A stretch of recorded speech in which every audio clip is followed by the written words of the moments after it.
Hello दोस्तों, कैसे हैं आप लोग? आई होप मस्त होंगे, ज़बरदस्त होंगे और आपकी तैयारी भी बेहतरीन चल रही होगी। दोस्तों आज हम डिस्कस करने वाले हैं हॉर्टिकल्चर का प्रैक्टिस सेट। दोस्तों हम हॉर्टिकल्चर के टोटल जो हैं 500 क्वेश्चन डिस्कस करने वाले हैं, जो दोस्तों आपके परीक्षा की दृष्टि से काफ़ी ही महत्वपूर्ण होने वाला है। तो आज का पहला क्वेश्चन है क्वेश्चन नंबर 1 कि सेब में फायर ब्लाइट रोग किसके द्वारा होता है? तो पहला ऑप्शन है जीवाणु के द्वारा, ऑप्शन बी है कवक के द्वारा, ऑप्शन सी है वायरस के द्वारा, ऑप्शन डी है इनमें से कोई नहीं। तो इसका जो राइट आंसर है ऑप्शन ए, किसके द्वारा होता है? जीवाणु के द्वारा होता है। ठीक है, सेब में फायर ब्लाइट रोग जो है जीवाणु के द्वारा होता है। अगर बात करें उस जीवाणु का क्या नाम है, तो उसका जो नाम है इरवीनिया एमाइलोवोरा। क्या नाम है? इरवीनिया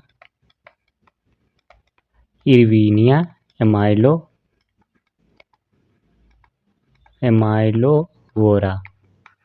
ठीक, बैक्टीरिया का नाम है इरवीनिया एमाइलोवोरा के कारण जो है सेब में फायर ब्लाइट रोग होता है। अगर बात करें इसे जो है पहली बार कब देखा गया, तो इसे जो है 1780 में पहली बार देखा गया और इसका जो नामकरण है कब पड़ा? 1817 में। 1817 में जो है इसका नाम पड़ा। ठीक है, नाम पड़ा 1780 में सर्वप्रथम देखा गया और 1817 में जो है नाम पड़ा। अगला क्वेश्चन है question number second. Question number second है कि आम की छोटी पत्ती रोग किसके कारण होती है? तो पहला ऑप्शन है नाइट्रोजन की कमी के कारण, ऑप्शन बी है जिंक की कमी के कारण, ऑप्शन सी है मोलिब्डेनम की कमी के कारण, ऑप्शन डी है बोरान की कमी के कारण। तो इसका जो राइट आंसर है ऑप्शन बी, जिंक की कमी के कारण जो है आम में छोटी पत्ती रोग जो है देखने को मिलता है। अगला क्वेश्चन है क्वेश्चन नंबर 3। क्वेश्चन नंबर 3 है कि गौरी एवं श्री नंदिनी किसकी प्रजातियां हैं?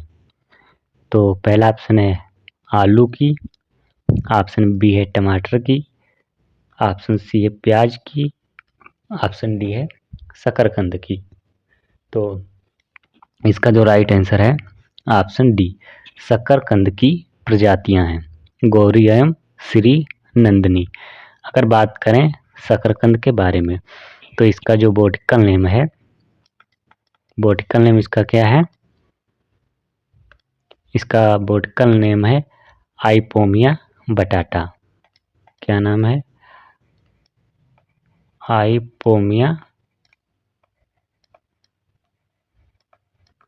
आइपोमिया बटाटा।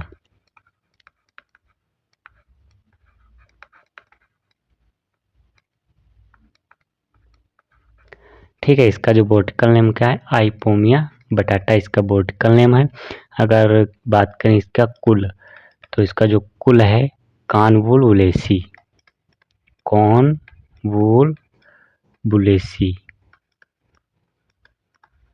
ठीक है, इसका बॉटनिकल नेम क्या है? आइपोमिया बटाटा और इसकी जो फैमिली है कॉन्वोलुलेसी है। अगर बात करें इसमें जो कितने गुणसूत्र पाए जाते हैं, तो इसमें जो गुणसूत्र हैं 2n बराबर 90 गुणसूत्र पाए जाते हैं। अगर बात करें इसमें जो प्रवर्धन है किसके द्वारा होता है? ठीक है, इसमें जो प्रवर्धन है किसके द्वारा होता है? तो वाइन कटिंग के द्वारा।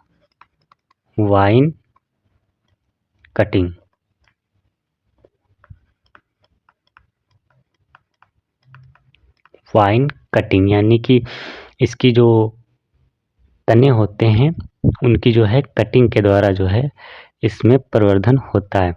इनका जो वाइन कटिंग होती है, इसकी जो लंबाई है कितनी होती है? इसकी जो लंबाई है 10 से 15 सेंटीमीटर। कितनी? 10 से 15 सेंटीमीटर जो है वाइन की लंबाई होती है। अगर बात करें प्रवर्धन में जो है कितने कटिंग प्रति हेक्टेयर जो आवश्यकता होती है, तो जो है इसके लिए 80,000 कितने 80,000 कटिंग की आवश्यकता होती है। 80,000 कटिंग प्रति हेक्टेयर, यानी कि 1 हेक्टेयर की बुवाई के लिए जो है 80,000 कटिंग की आवश्यकता होती है। अगर बात करें इसकी जो बुवाई है कब की जाती है, तो इसकी जो बुवाई है शकरकंद की, तो इसका बुवाई का जो समय है जुलाई अगस्त। कब इसकी बुवाई की जाती है? जुलाई अगस्त में जो है इसकी बुवाई की जाती है। तो हमने क्या देखा, गोरी और श्रीनंदिनी किसकी प्रजातियां हैं? शकरकंद की प्रजातियां हैं। और शकरकंद का बॉटिकल नेम आइपोमिया बटाटा है और इसका जो कुल है कॉन्वोल्यूलेसी है। इसमें जो गुणसूत्र 90 पाए जाते हैं और इसमें जो प्रवर्धन है वाइन कटिंग के द्वारा होता है, जिसकी लंबाई 10 से 15 सेंटीमीटर होनी चाहिए। और कितने जो है कटिंग की आवश्यकता होती है 1 हेक्टेयर के लिए, तो 80,000 कटिंग की आवश्यकता होती है 1 हेक्टेयर की बुवाई के लिए। और अगर बात करें इसकी जो बुवाई है कब की जाती है, तो इसकी जो बुवाई है जुलाई अगस्त में जो है इसकी बुवाई की जाती है। देखते हैं अगला question, question number 4। Question number 4 है कि NHB की स्थापना कब हुई? NHB की स्थापना कब हुई? तो NHB का फुल फॉर्म जो है नेशनल हॉर्टिकल्चर बोर्ड। क्या है? नेशनल हॉर्टिकल्चर बोर्ड, ठीक है, नेशनल हॉर्टिकल्चर बोर्ड। इसकी स्थापना कब हुई? तो पहला ऑप्शन है 1984 में, ऑप्शन बी है 1911 में, ऑप्शन सी है 1884 में और ऑप्शन डी है 1680 में। तो इसकी जो स्थापना है कब हुई? 1984 में जो है नेशनल हॉर्टिकल्चर बोर्ड की स्थापना हुई। इसकी स्थापना जो है कहाँ हुई? तो इसकी जो स्थापना है कहाँ हुई? गुड़गांव में।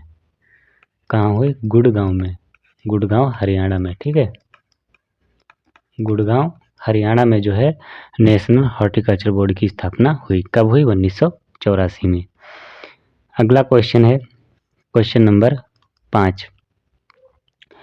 क्वेश्चन नंबर 5 है कि बैगन में छोटी पत्ती विकार किसके द्वारा होता है? तो पहला ऑप्शन है कवक के द्वारा, ऑप्शन बी है माइकोप्लाज्मा के द्वारा, ऑप्शन सी है जीवाणु के द्वारा, ऑप्शन डी है वायरस के द्वारा। तो इसका जो राइट आंसर है ऑप्शन बी। किसके द्वारा होता है? माइकोप्लाज्मा के द्वारा जो है बैगन में छोटी पत्ती विकार देखने को मिलता है। अगर बात करें बैगन के बारे में, बैगन, अगर बात करें बैगन, तो बैगन में जो है क्रोमोसोम कितने पाए जाते हैं? 2n बराबर 24 जो है गुणसूत्र पाए जाते हैं। अगर बात करें सीड रीड की, इसमें जो है बीज दर, ठीक है, अगर बात करें बीज दर की, तो इसकी जो बीज दर है 400 से 500 ग्राम प्रति हेक्टेयर जो है बीज की आवश्यकता होती है। अगला क्वेश्चन है क्वेश्चन नंबर 6। क्वेश्चन नंबर 6 कि केला में प्रवर्धन किसके द्वारा किया जाता है? केला में प्रवर्धन किसके द्वारा किया जाता है? तो पहला ऑप्शन है शकर द्वारा, ऑप्शन बी है बीज के द्वारा, ऑप्शन सी है वाइन कटिंग के द्वारा और ऑप्शन डी है इनमें से कोई नहीं। तो इसका जो राइट आंसर है ऑप्शन ए, शकर्स के द्वारा जो है केला में प्रवर्धन किया जाता है। अगर बात करें जो शकर्स है इसका जो है वजन कितना होना चाहिए, तो इसका जो वजन है शकर्स का कितना होना चाहिए?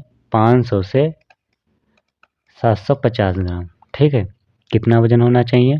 500 से 750 ग्राम जो है वजन होना चाहिए। केला में जो तना है 2 प्रकार के पाए जाते हैं। केला में तना ठीक है। कितने प्रकार के? मुख्यतः दो प्रकार के होते हैं। एक होता है भूमि सतह के ऊपर और दूसरा होता है भूमि की निचली सतह में। जो भूमि की ऊपरी सतह में पाए जाते हैं उसे स्यूडोस्टम कहते हैं। क्या कहते हैं? स्यूडोस्टम। और जो भूमि की निचली सतह में पाए जाते हैं उन्हें राइजोम कहते हैं। उन्हें क्या कहते हैं? राइजोम। ठीक है। तो केला में दो तने पाए जाते हैं। एक जो वे तने जो भूमि की सतह के ऊपर होते हैं, ठीक है, यानी कि ऊपरी सतह पे, इसको कह सकते हैं ऊपरी सतह पर। ठीक है, ऊपरी सतह पर तना। और जो राइजोम है वो भूमि की निचली सतह पर पाए जाते हैं। भूमि की निचली सतह पर, ठीक है, सतह पर पाए जाते हैं। अगला क्वेश्चन है क्वेश्चन नंबर 7। क्वेश्चन नंबर 7 है कि मूली में तीखापन किसके कारण होता है? मूली में तीखापन किसके कारण होता है? तो पहला ऑप्शन है आइसोथायोसाइनेट के कारण। ऑप्शन बी है कैप्सिन के कारण। ऑप्शन सी है मेमोडिका के कारण। और ऑप्शन डी है सोलेनिन के कारण। तो इसका जो राइट आंसर है ऑप्शन ए। मूली में जो तीखापन है आइसोथायोसाइनेट के कारण होता है। अगर बात करें कैप्सिन, तो कैप्सिन जो है किसमें देखने को मिलता है? मिर्च में। ठीक है, कैप्सिन मिर्च में। और जो मोमोडिका है ये करेला में करवाहट। ठीक है, करेला में करवाहट किसके कारण होता है? मोमोडिका के कारण। और जो सोलेनिन है आलू का हरा रंग, आलू का हरा रंग जो है किसके कारण होता है? सोलेनिन के कारण होता है। अगर बात करें हम टमाटर का लाल रंग,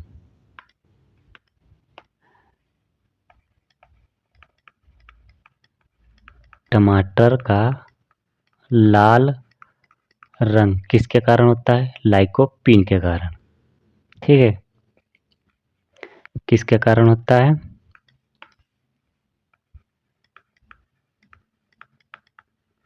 लाइकोपीन के कारण। और गाजर का लाल रंग एंथोसाइनिन के कारण।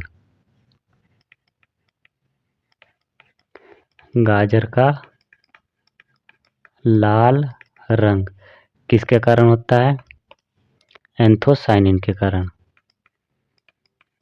एंथोसाइनिन के कारण। ठीक है, फिर देखते हैं गाजर का जो है नारंगी रंग।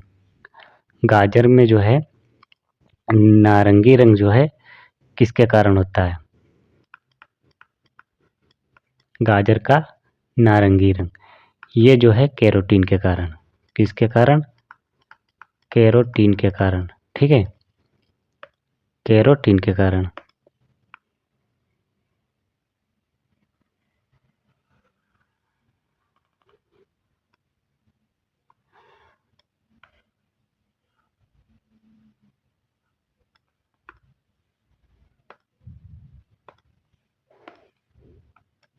ठीक है, टमाटर का लाल रंग लाइकोपीन के कारण, और गाजर का लाल रंग एंथोसाइनिन के कारण, और गाजर का नारंगी रंग जो है कैरोटीन के कारण होता है। अगर बात करें लहसुन में जो गंध है, किसमें? लहसुन में जो गंध है किसके कारण आती है? लहसुन में गंध किसके कारण आती है? एलिसीन के कारण। एलिसीन, एलिसीन के कारण जो है लहसुन में गंध आती है। अगर बात करें प्याज में गंध किसके कारण आती है? इसको करते हैं थोड़ा साइड में।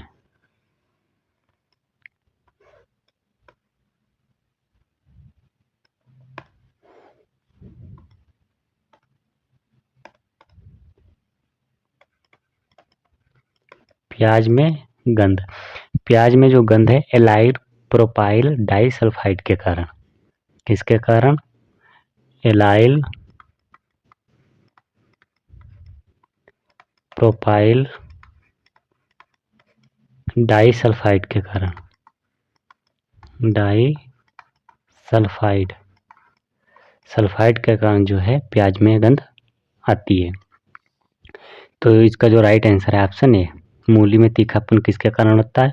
आइसोथायोसाइनिड के कारण, और मिर्च में चरपराहट कैप्सिन के कारण, और करेला में करवाहट मेमोडिका के कारण, और आलू का जो हरा रंग है सोलेनिन के कारण जो होता है, और टमाटर का लाल रंग लाइकोपिन के कारण, और गाजर का लाल रंग एंथोसाइनिन के कारण, और गाजर का नारंगी रंग जो है किसके कारण होता है? कैरोटीन के कारण। और लहसुन में जो गंध आती है किसके कारण आती है? एलिसीन के कारण। और जो प्याज में गंध आती है वो किसके कारण आती है? एलाइल प्रोपाइल डाइसल्फाइड के कारण। अगला क्वेश्चन देखते हैं, क्वेश्चन नंबर 8। क्वेश्चन नंबर 8 है कि बैगन का उत्पत्ति स्थान क्या है, यानी कि बैगन का ओरिजिन प्लेस क्या है? तो पहला ऑप्शन है भारत, ऑप्शन बी है यूएसए, ऑप्शन सी है चीन, और ऑप्शन डी है ब्राज़ील। तो इसका जो राइट आंसर है ऑप्शन ए भारत, भारत बैगन का ओरिजिन प्लेस है। अगर बात करें बैगन की, देखते हैं यहाँ पर है बैगन के बारे में। तो इसका जो बॉटनिकल नेम है वो क्या है? सेलोनम मेलोजिना। क्या है? सोलेनम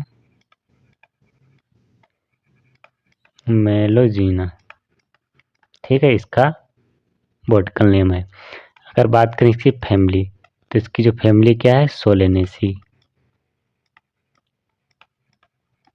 सोलेनेसी फैमिली है। और इसमें जो गुणसूत्र हैं कितने पाए जाते हैं? 24 गुणसूत्र पाए जाते हैं। अगर बात करें बीज दर कि 1 हेक्टेयर बैगन की खेती के लिए जो है कितने बीज की आवश्यकता होगी? तो इसकी जो बीज दर है 400 से 500 ग्राम जो है बीज की आवश्यकता होती है। जो बैगन है, बैगन एक होता है सफ़ेद, जो सफ़ेद बैगन होता है वो जो है मधुमेह रोगियों के लिए लाभदायक होता है। किसके लिए? यहाँ पे लिखते हैं सफ़ेद बैगन, सफ़ेद बैगन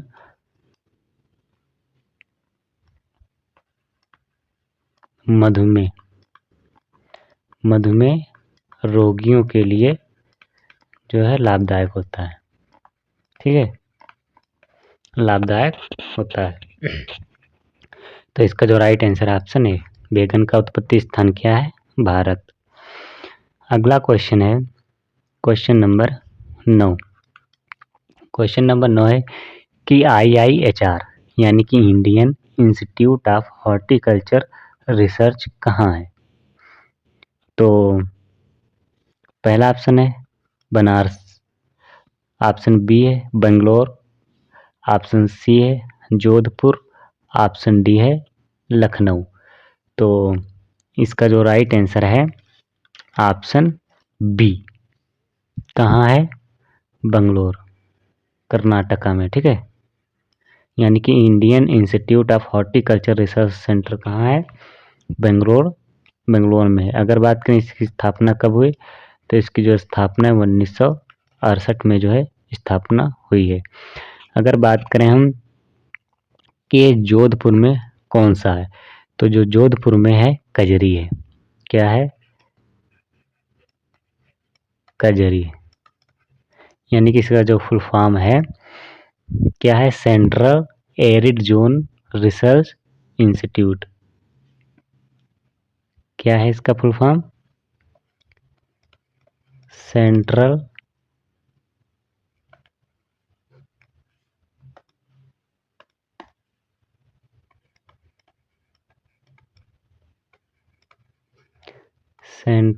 इंस्टीट्यूट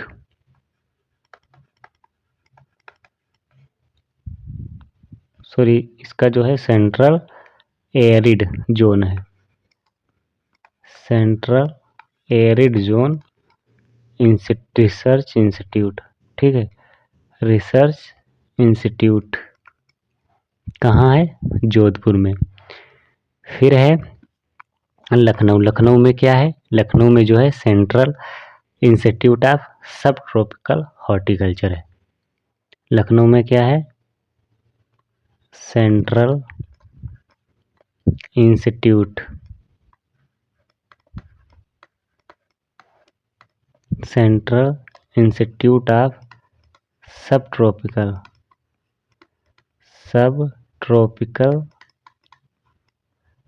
हॉर्टिकल्चर, ठीक। सेंट्रल इंस्टीट्यूट ऑफ सब ट्रॉपिकल हॉर्टिकल्चर कहाँ है? लखनऊ में है। और central arid zone research institute कहाँ है? जोधपुर में है। अगर बात करें बनारस, तो बनारस में क्या है? IIVR, यानी कि Indian institute of vegetable research कहाँ है? बनारस में है। तो इसका जो राइट आंसर है ऑप्शन बी। अगला क्वेश्चन है क्वेश्चन नंबर 10। क्वेश्चन नंबर 10 है कि निम्नलिखित में से किस फल में आयरन सबसे ज़्यादा पाया जाता है? तो पहला ऑप्शन है लीची, ऑप्शन बी है खजूर, ऑप्शन सी है काजू, ऑप्शन डी है अखरोट। तो इसका जो राइट आंसर है ऑप्शन बी, काजू में जो है सबसे ज़्यादा आयरन पाया जाता है अकॉर्डिंग टू ऑप्शन। ऑप्शन के अकॉर्डिंग जो है खजूर में आयरन सबसे ज़्यादा पाया जाता है। अगर बात करें लीची में, लीची में सबसे ज़्यादा क्या पाया जाता है? कैल्शियम। लीची में 0.2% क्या पाया जाता है? कैल्शियम पाया जाता है, ठीक है, सबसे ज़्यादा।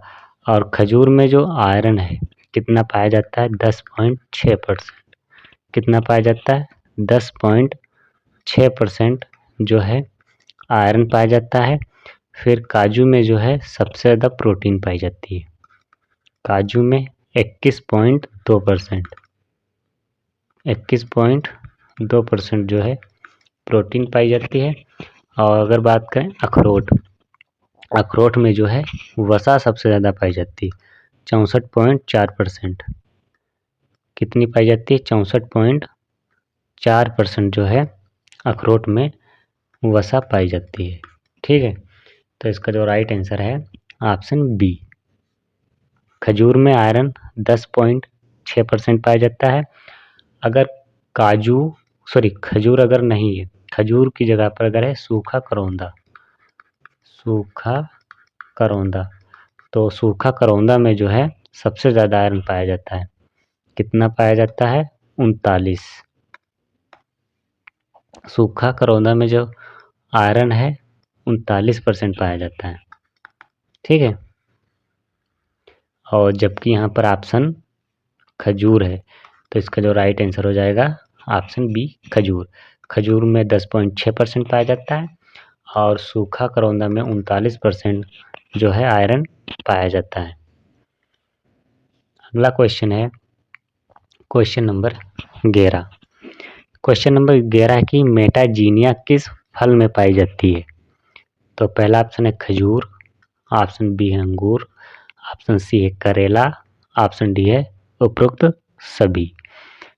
तो इसका जो राइट आंसर है ऑप्शन डी, उपरोक्त सभी। यानी कि जो मेटाजीनिया है खजूर में भी पाई जाती है, अंगूर में भी पाई जाती है और करेला में भी जो है मेटाजीनिया पाई जाती है। तो देखते हैं कि मेटाजीनिया क्या होता है।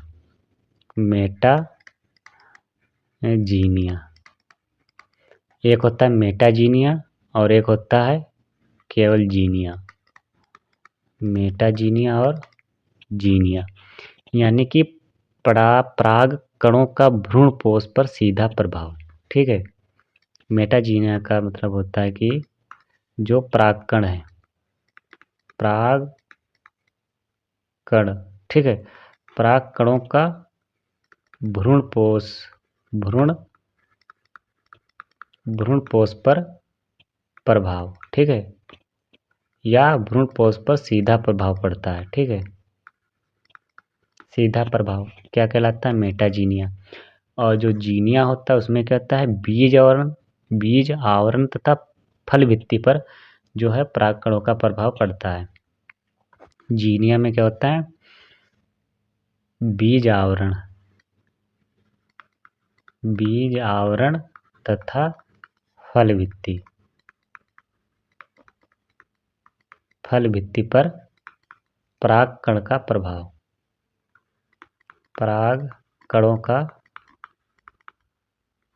प्रभाव। ठीक है, तो जीनिया का एग्जाम्पल क्या है? मक्का। ठीक है, जीनिया के अंतर्गत कौन आता है? मक्का।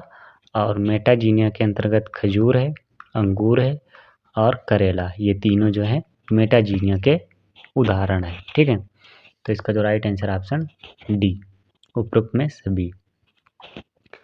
अगला क्वेश्चन है क्वेश्चन नंबर 12। रतौंधी किस विटामिन की कमी के कारण होता है? तो पहला option vitamin A, option vitamin B, vitamin C और विटामिन ई। तो इसका जो राइट आंसर है ऑप्शन ए, विटामिन ए की कमी के कारण जो है रतौंधी जो है रोग हो जाता है। रतौंधी का जो दूसरा नाम है क्या है? जीरोथोमिया। इसका जो दूसरा नाम है या इसे अन्य किस नाम से जाना जाता है?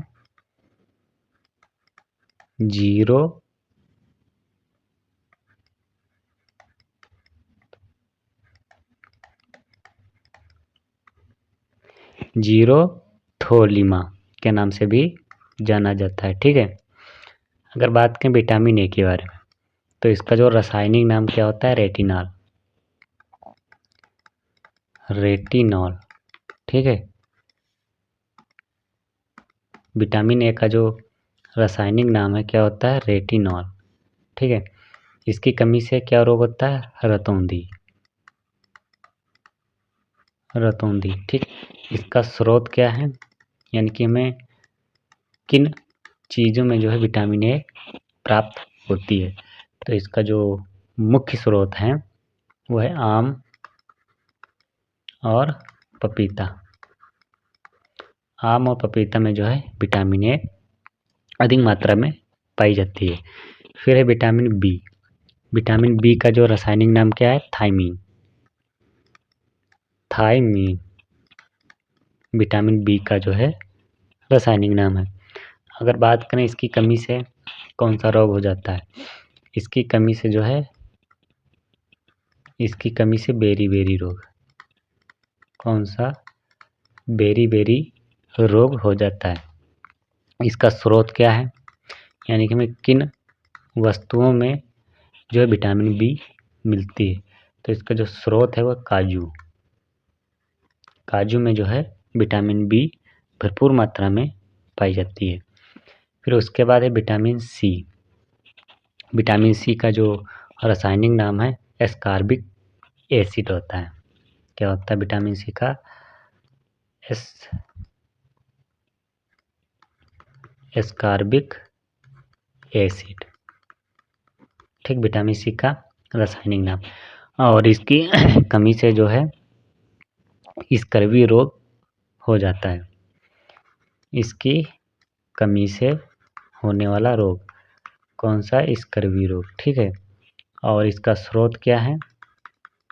इसके जो स्रोत हैं वो है आंवला और बार्बेट चेरी। आंवला, बार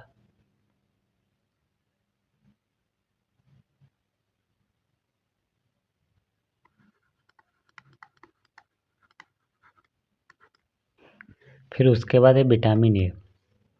विटामिन ए का जो है रासायनिक नाम क्या होता है? इसका जो रासायनिक नाम है टोकोफेरॉल होता है। विटामिन ई देखते हैं यहाँ पे।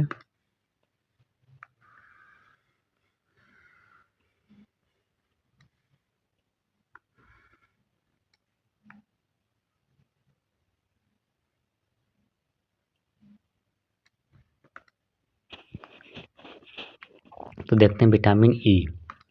विटामिन ई का रासायनिक नाम क्या है? टोकोफेरा।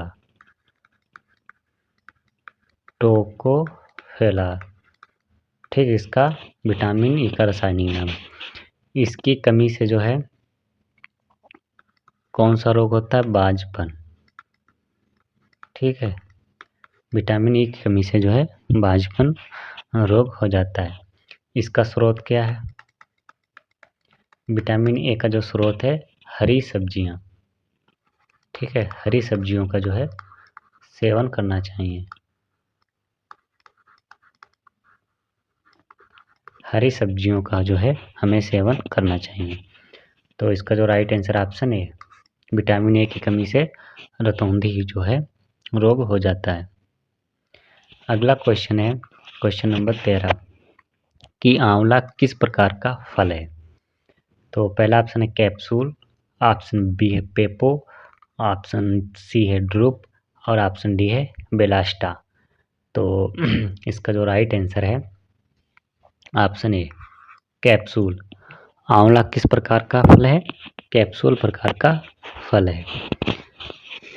अगर बात करें पेपो, पेपो के अंतर्गत कौन से जो है फल आते हैं? तो पेपो के अंतर्गत जो है कुकुरबिटेसी के पौधे आते हैं, ठीक है। कौन से? कुकुरबिटेसी।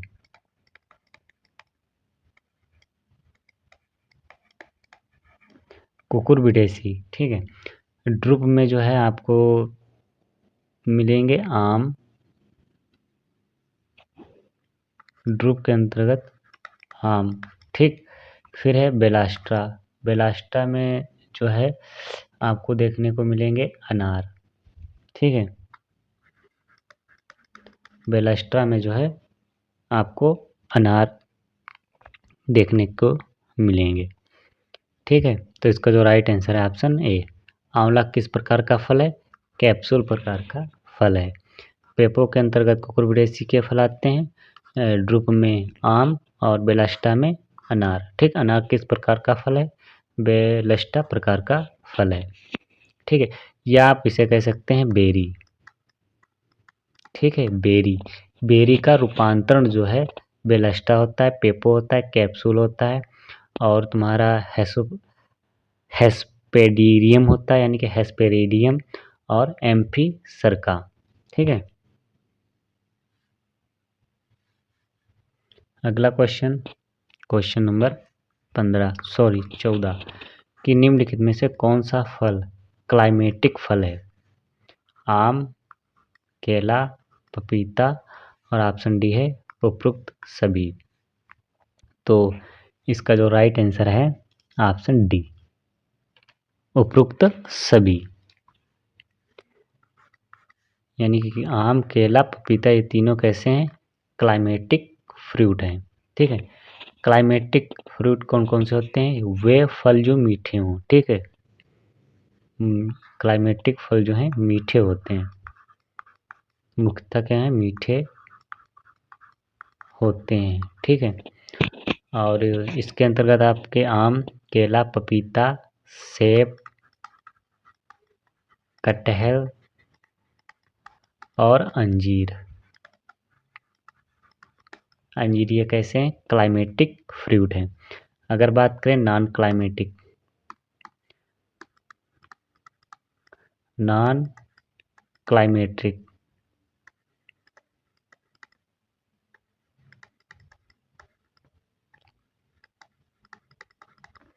नॉन क्लाइमेटिक के अंतर्गत कौन कौन से आते हैं? इनके अंतर्गत लीची, एग्जाम्पल काफ़ी पूछे जाते हैं। लीची, अंगूर, बेर, स्ट्रॉबेरी और काजू, ये कैसे हैं? नॉन क्लाइमेटिक फूड होते हैं। इनकी जो पहचान है, ये जो है मुख्यतः खट्टे होते हैं। कैसे होते हैं? ये मुख्यतः खट्टे या कड़वे, ठीक है, कड़वे होते हैं। तो इसका जो राइट आंसर ऑप्शन डी। अगला क्वेश्चन है क्वेश्चन नंबर 15 कि लीची में खाया जाने वाला भाग कौन सा है? तो पहला ऑप्शन है एरिल, ऑप्शन बी है मीजोकार्प, ऑप्शन सी है इंडोकार्प, ऑप्शन डी है थैलेमस। तो इसका जो राइट आंसर है ऑप्शन ए, एरिल भाग जो है लीची में खाया जाने वाला भाग है। अगर बात करें मीजोकार्प, मीजोकार्प किस में खाया जाता है? मीजोकार्प आम में और पपीता में, यानी कि मध्य फली वित्ती, ठीक है, किस में खाई जाती है? आम और पपीता की। फिर है इंडोकार्प, इंडोकार्प किस में खाया जाता है? नारियल का, नारियल में खाया जाने वाला भाग क्या है? इंडोकार्प। फिर है थैलेमस, थैलेमस इसमें जो है कौन सा आता है? सेब, सेब और आपका नाशपाती, ठीक है, नाशपाती, कौन सा? नाशपाती। अगला क्वेश्चन है क्वेश्चन नंबर 16। क्वेश्चन नंबर 16 की निम्न में से डायोसियस पौधा है कौन सा? तो पहला ऑप्शन पपीता, ऑप्शन बी है खजूर, ऑप्शन सी है दोनों, ऑप्शन डी है इनमें से कोई नहीं। तो इसका जो राइट आंसर है ऑप्शन सी, दोनों। डायोसियस प्लांट के अंतर्गत जो है पपीता और खजूर दोनों आते हैं। अगर बात करें कि डायोसियस किसे कहते हैं, डायोसियस किसे कहते हैं, तो डायोसियस यानी कि वे प्लांट जिनमें नर एवं मादा अलग अलग होते हैं, ठीक है। जैसे कि कोई प्लांट है ये, और उस प्लांट पर जो वो प्लांट है उस पर जो पुष्प हैं उस पर मादा और नर जो है अलग अलग प्लांट पर होते हैं, ठीक है। फिर एक होता है मोनोसियस, ठीक है, ये हो गया डायोसियस यानी कि आपका एक लिंगी, ठीक है, एक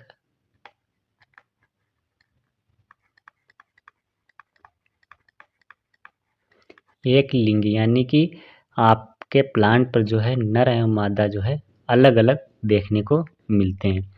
फिर दूसरा है मोनोसियस, मोनोसियस या द्विलिंगी, मोनोसियस या द्विलिंगी। तो मोनोसियस क्या होता है? यानी कि एक ही प्लांट पर नर व मादा का होना, ठीक है, लिख सकते एक ही प्लांट पर नर व मादा का होना,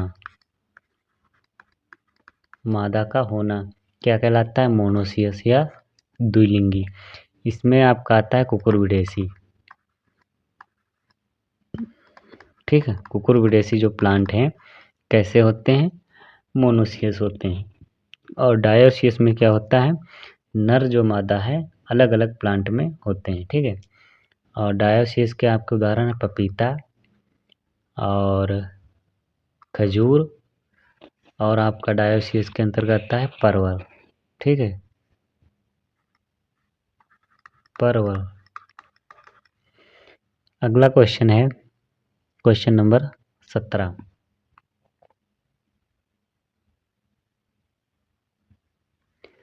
क्वेश्चन नंबर 17 की आंवला में कसेलापन किसके कारण होता है? तो पहला ऑप्शन है एमाइलेडिन के कारण, ऑप्शन बी है टेनिन के कारण, ऑप्शन सी है एंथोसाइनिन के कारण, ऑप्शन डी है सोलेनिन के कारण। तो इसका जो राइट आंसर है ऑप्शन बी, टेनिन के कारण जो है आंवला में कसेलापन जो है होता है। अगर बात करें एमाइलेडिन, एमाइलेडिन जो है बादाम में कड़वाहट का कारण होता है, बादाम में कड़वापन, ठीक है, कड़वापन या कड़वाहट किसके कारण होता है? एमाइलेडिन के कारण। अगर बात करें एंथोसाइनिन, एंथोसाइनिन में जो है लाल रंग होता है, मुख्यतः एंथोसाइनिन जो है लाल रंग प्रेजेंट करता है, ठीक है, लाल रंग, जैसे गाजर का लाल रंग और चुकंदर का लाल रंग किसके कारण होता है? एंथोसाइनिन के कारण। फिर है सोलेनिन, सोलेनिन का कारण क्या है? आलू का हरापन, आलू का हरापन किसके कारण होता है? सोलेनिन के कारण। और आंवला में कसेलापन, टेनिन के कारण। अगला क्वेश्चन है क्वेश्चन नंबर 18। क्वेश्चन नंबर 18 की आम में कौन सा पुष्प क्रम पाया जाता है? आम में कौन सा पुष्प क्रम पाया जाता है? पहला है पेनिकल, ऑप्शन बी है फेसिकल, ऑप्शन सी है हाइपेंथोडियम और ऑप्शन डी है एस्पेडिक्स। तो इसका जो राइट आंसर है ऑप्शन ए, पेनिकल पाया जाता है। ठीक है, आम में कौन सा पुष्प क्रम पाया जाता है? पेनिकल। अगर बात करें पेनिकल जो है किन किन में पाया जाता है, तो पेनिकल आपके आम में, ठीक है, आम में पुष्प क्रम पेनिकल प्रकार का होता है, काजू में और आपके लीची में। लीची का पुष्प क्रम कैसा होता है? पेनिकल होता है। फिर आपका हो जाता है इसके बाद अंगूर। अंगूर में जो है पुष्प क्रम कैसा होता है? पेनिकल होता है। फिर बात करें फेसिकल। फेसिकल पुष्प क्रम किस में पाया जाता है? ये आपका पाया जाता है बेर में। किस में? बेर में। और आपका पाया जाता है संतरा में। ठीक है, बेर और संतरा में कौन सा पुष्प क्रम पाया जाता है? फेसिकल। फिर बात करें हाइपेंथोडियम, ये किस में पाया जाता है? ये जो है आपका पाया जाता है अंजीर में। किस में? अंजीर में और आपका अनार में। ठीक है, अंजीर और अनार में। फिर है स्पेडिक्स। स्पेडिक्स जो पुष्प क्रम है किस में पाया जाता है? ये आपका पाया जाता है मक्का में। मक्का में और नारियल में। फिर उसके बाद है आपका केला। केला में किस प्रकार का पुष्प क्रम पाया जाता है? स्पेडिक्स प्रकार का। फिर उसके बाद जो है खजूर। खजूर में भी जो है स्पेडिक्स प्रकार का पुष्प क्रम पाया जाता है। अगला क्वेश्चन है क्वेश्चन नंबर 19।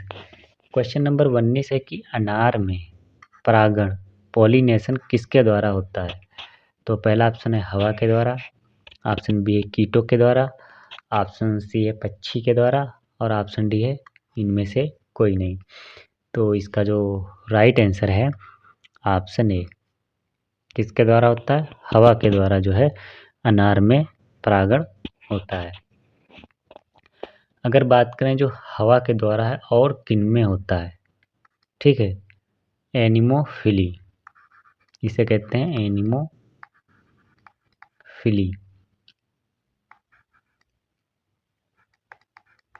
एनिमोफिली, ठीक, हवा के द्वारा किस में होता है?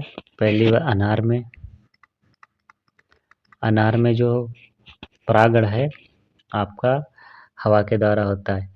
फिर खजूर है, नारियल है, पपीता है, कटहल है, काजू है। अनार, खजूर और खजूर के बाद पपीता, अनार, पपीता, पपीता के बाद काजू और आपका कटहल। कटहल, ठीक, इनमें जो परागण है किसके द्वारा होता है? हवा के द्वारा। अगर बात करें कीटों के द्वारा, कीटों के द्वारा किस में होता है? यानी कि एंटमोफिली, कीटों के द्वारा जो है आपको फलों में ज़्यादातर देखने को मिलता है। ठीक है, किसमें? फलों में ज़्यादातर जो परागण है कीटों के द्वारा होता है। किसके द्वारा? कीटों के द्वारा। ठीक है, फलों में ज़्यादातर परागण किसके द्वारा होता है? कीटों के द्वारा। फिर है पक्षियों के द्वारा। पक्षियों के द्वारा जो है आपको देखने को मिलेगा केला में। किसमें?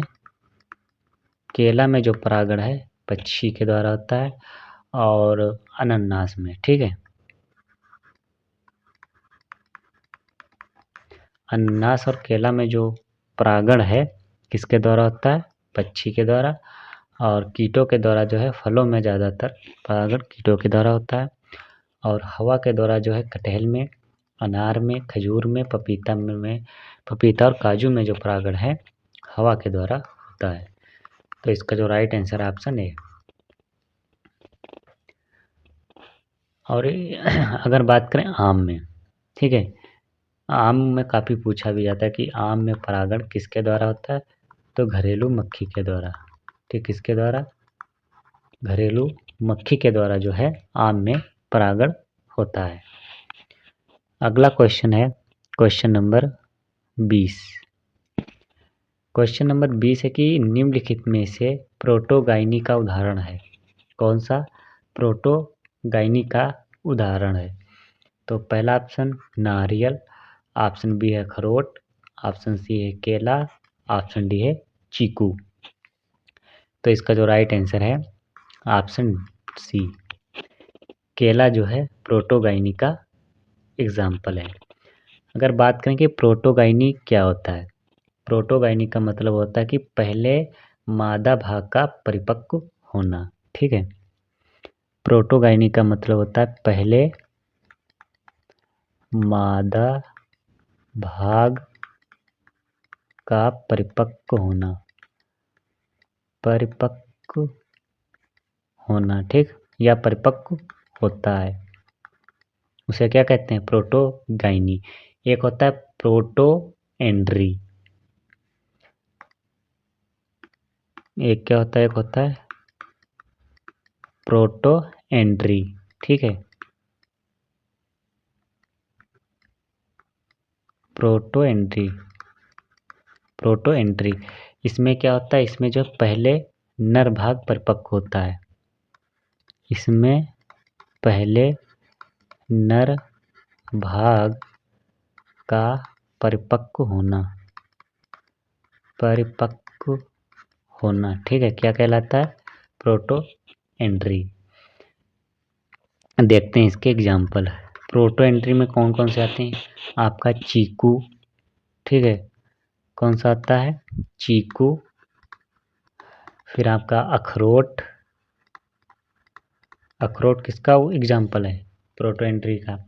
फिर उसके बाद है नारियल, ठीक है, नारियल, चीकू और अखरोट जो है प्रोटोएंट्री का एग्जाम्पल है। और प्रोटोगाइनी में आपका जो है